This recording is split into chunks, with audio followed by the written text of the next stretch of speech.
Who's ever heard of an ozone? Tim, you're my last hope. Do you know what he means when he says the ozone? Yeah, I'm guessing what he's talking about is the area of the field, in situation of the game. Look, I've been on, I don't know. I mean, coaches don't always do it. Look, when I played for the Giants, we called the red zone the green zone because red meant stop and green meant go, and you were trying to score points. So, I mean, we could laugh at what all these coaches call things to try to get some type of psychological advantage for your football team. I got to be honest with you. I know that Neek is fired up about it. Greeny, it seems like you are as well.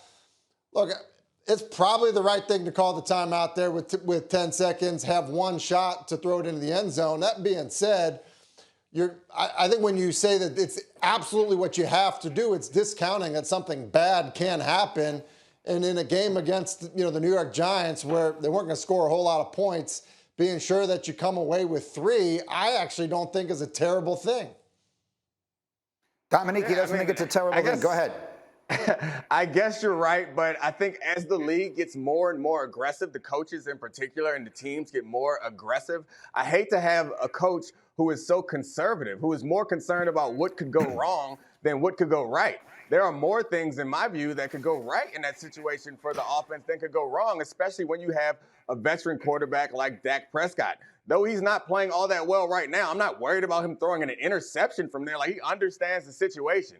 Throw it in the end zone, we score, or we kick a field goal. Like that, to me, I understand that the opponent matters in this situation, but I think you want to practice good habits. And it's not like the opponent, when this happened in the past, like the Chargers. That team's going to score a lot with Justin Herbert. They blew that situation there, too. The other time was against the Eagles, another blowout potential game. So maybe, again, the opponent doesn't matter. But I think you practice good habits. You attack these situations the same. It seemed pretty obvious that or I would have said it was obvious that it was a mistake if it wasn't for the fact that it's happened so often. And it seems like this bad strategy to me.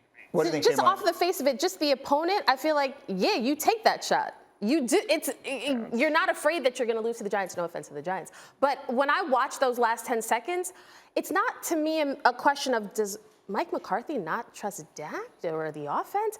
I'm looking at that, the way Dak looked at the sidelines, I'm thinking, should Dak trust his head coach? Like, that to me is the question, because I bet you if you ask people in Green Bay, did Mike McCarthy's conservative play calling ever cost you guys games or cost you chances to put up points and go for the field goal? I bet you'd find some people who'd say, actually, yes. And that's the problem here in Dallas, because this is a team that has all the makings of a roster that can not just get to the playoffs, but potentially win the Super Bowl. And I had a league exec tell me they are winning games in spite of him. That is not what you want to hear about the head coach who Jerry Jones hired to fix the Jason Garrett situation. Go ahead, Tim, put a final word on it. I don't know why we're talking about, like, being aggressive is clearly the right thing to do. Are you kidding me? Look at Baltimore right now. Like, Baltimore lost 2 games because they've been too aggressive. Brandon Staley had to explain his aggressiveness a couple of weeks ago because, truthfully, it probably prevented them from winning a game. And then you look at New England the other night kicking a field goal when everyone else was screaming like, hey, why are you kicking a field goal in this situation? I think we maybe need to take a bit of a step back, as if like all of this aggressiveness has proven to be correct. Yeah, like, I because think quite honestly, it has. It has not.